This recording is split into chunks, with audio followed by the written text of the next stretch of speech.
Bienvenue au Canada, un podcast et un site internet qui vous procure des informations et des interviews sur l'immigration et la vie au Canada. Salut à vous aventuriers du Nouveau Monde, Emma Charlin au micro, auteure, accompagnatrice en mobilité internationale et podcasteuse. C'est l'épisode 72 du podcast et je l'enregistre en septembre 2025. Je parlerai aujourd'hui d'une ressource essentielle à connaître pour avoir de l'impact et accélérer votre projet de départ au Canada. Mais avant cela, j'ai quelques nouvelles à vous partager. Et je vais vous parler de quoi au juste ? De budget. Ces dernières semaines, le gouvernement du Canada a augmenté les preuves de fonds nécessaires pour postuler à certains programmes d'immigration. Petit rappel au passage sur ce que sont les preuves de fonds, vous montrez par écrit, sous un formalisme précis et à plusieurs étapes de votre immigration, que vous possédez des ressources financières suffisantes et disponibles pour vous établir au Canada. Alors, comment le montant de la capacité financière est-il calculé ? En gros, il y a 3 critères à considérer. Le programme d'immigration, la composition de votre famille et le seuil de faible revenu. Je reprends chaque point. Les montants demandés ne sont pas les mêmes en fonction du programme d'immigration. Par exemple, les preuves de fonds demandées pour Entrée Express sont supérieures aux preuves de fonds demandées pour le programme d'immigration du Canada Atlantique. Second critère, plus la composition de votre famille est importante, plus le montant de votre preuve de fonds est élevé. Donc si vous partez à 2 ou à 4, le montant ne sera pas le même. Troisième et dernier critère, les montants de preuve de fonds augmentent tous les ans ou tous les 2 ans. Ils sont indexés sur les seuils de faible revenu. Maintenant, je vais être claire et même très claire. Même si les montants demandés au titre de la capacité financière vous semblent élevés, ils ne le sont pas assez. Ce sont des montants minimaux, calculés sur le seuil des faibles revenus. Dit autrement, ils se situent juste au-dessus du niveau de pauvreté. Voulez-vous vivre juste au-dessus du niveau de pauvreté une fois au Canada ? Je vous laisse y réfléchir. Je referme mon explication sur les preuves de fonds et je reviens à mes moutons. Le 7 juillet 2025, Immigration, Réfugiés, Citoyenneté Canada, ou IRCC, a augmenté les montants demandés pour Entrée Express. Le 29 juillet 2025, IRCC a augmenté les montants demandés pour le PICA, ou Programme d'immigration du Canada Atlantique. Et le 1er septembre 2025, IRCC a augmenté les montants demandés pour les permis d'études. Vous pouvez retrouver toutes les grilles tarifaires sur le site canada.ca.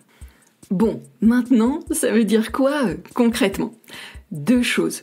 Si vous passez par un programme où une preuve de fonds est demandée, il vous faut vous renseigner et avoir un montant supérieur à ce qui est demandé. Et secondement, ces augmentations reflètent l'augmentation des coûts de la vie au Canada. Dit autrement, si vous partez sans vous être soucié de votre budget, ça risque vraiment de mal se passer.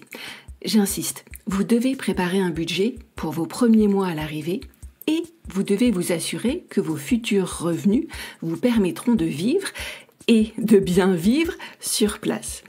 Espérer ne suffira pas, j'en ai peur. J'ai 2 ressources pour vous. Mon livre « Coût d'une expatriation au Canada » ou bien une séance de coaching budgétaire avec moi. Vous obtiendrez ainsi une méthode et des outils pour éviter des erreurs coûteuses. Et maintenant, voici un mot de notre sponsor. Eh mais il y en a pas! Ah oui, c'est vrai, c'est moi le sponsor de l'émission pour l'instant. L'épisode de ce jour est sponsorisé par mon livre « Coût d'une expatriation au Canada ». Vous souhaitez partir au Canada, connaître les dépenses à supporter, maximiser vos revenus, savoir comment monter un budget, le tout avec des cas pratiques pour vous aider ? Alors lisez mon guide « Coût d'une expatriation au Canada ». C'est le compagnon indispensable pour faire de votre budget et de votre projet au Canada un succès. Venons-en à présent à l'épisode du jour. L'une des grandes difficultés de la vie et de tout immigré en particulier, c'est d'apprendre à faire la part des choses entre ce que vous ne contrôlez pas d'un côté et ce que vous contrôlez de l'autre. C'est tout un art et il n'est pas des plus aisés. On a tôt fait de s'éparpiller sans agir précisément sur ce qui peut compter. Voici une liste de trucs que vous ne contrôlez pas pour votre départ au Canada.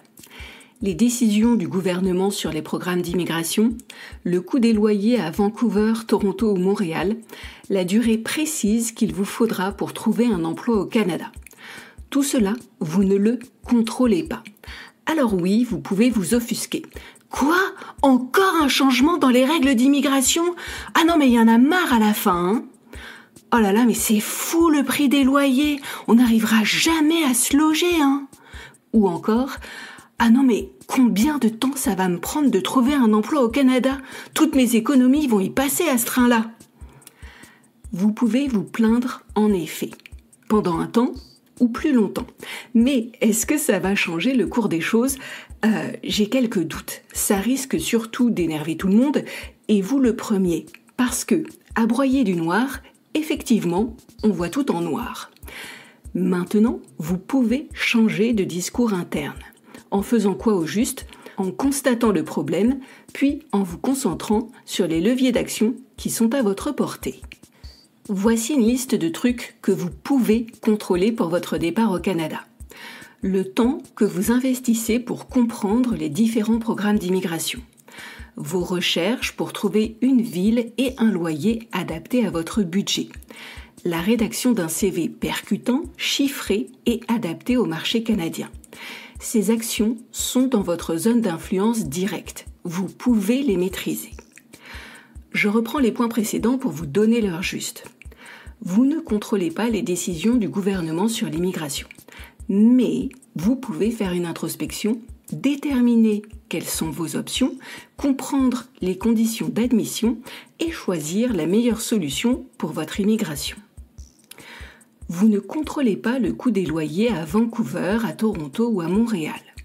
Mais vous pouvez vous renseigner, mettre en balance les loyers existants avec votre futur budget, affiner le choix d'une ville et d'un quartier, et ce, pour mieux rester à l'équilibre financier. Vous ne contrôlez pas la durée précise qu'il vous faudra pour trouver un emploi au Canada. Mais vous pouvez mettre en place une stratégie de recherche qui maximisera vos chances de succès avec une présence LinkedIn revisitée, du réseautage intensifié, un CV amélioré et quantifié, ainsi qu'une posture en entretien retravaillée. Je martèle mon message. Il y a des éléments que vous ne pouvez pas contrôler. Acceptez-les. Il y a des éléments que vous pouvez contrôler. Ce sont sur ces éléments-là qu'il faut agir et avancer. Chaque minute passée à râler sur ce que vous ne maîtrisez pas est une minute perdue que vous ne retrouverez jamais. Chaque minute passée à travailler sur ce que vous pouvez maîtriser est une minute gagnée qui vous rapproche du succès. Vous avez le choix. Maintenant, qu'est-ce qu'il faut faire au juste ? Je dirais qu'il faut vous renseigner, identifier les actions à votre portée, travailler sur celles qui ont le plus d'impact chaque jour et sans relâche.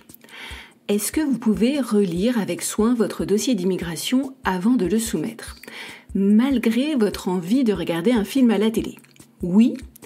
Super, vous venez de réduire le risque de voir votre dossier rejeté.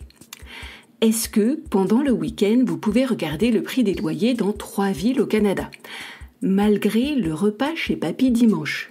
Oui ? C'est cool, vous aurez les idées plus claires sur le marché immobilier.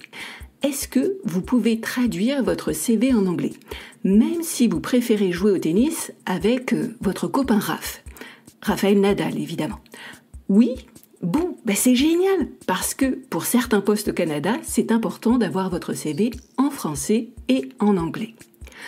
Relire votre dossier, vous renseigner sur les loyers, refaire votre CV, ces actions vont vous permettre d'affiner votre trajectoire et d'arriver à destination.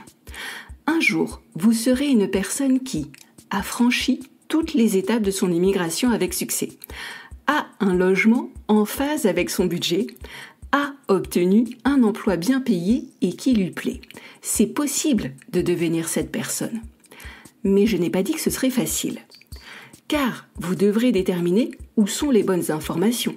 Vous devrez définir quelles sont les bonnes actions, comment les effectuer, comment rester motivé, tout en vous assurant de n'avoir rien oublié. En chemin, il y aura des moments où vous vous tromperez. Des moments où vous n'aurez pas le sentiment d'avancer et même l'impression de reculer. Il y aura des moments ou vous en aurez assez. Je vous le dis, pour immigrer au Canada, il faut avoir le cœur bien accroché. Maintenant, vous pouvez faire tout cela tout seul ou vous pouvez choisir d'avoir un coach à vos côtés pour vous éviter des erreurs, pour vous épargner des heures de recherche, pour vous montrer réellement ce qui compte et a de l'impact pour votre projet, pour vous challenger, vous faire avancer et pointer du doigt tout ce à quoi vous n'avez pas pensé.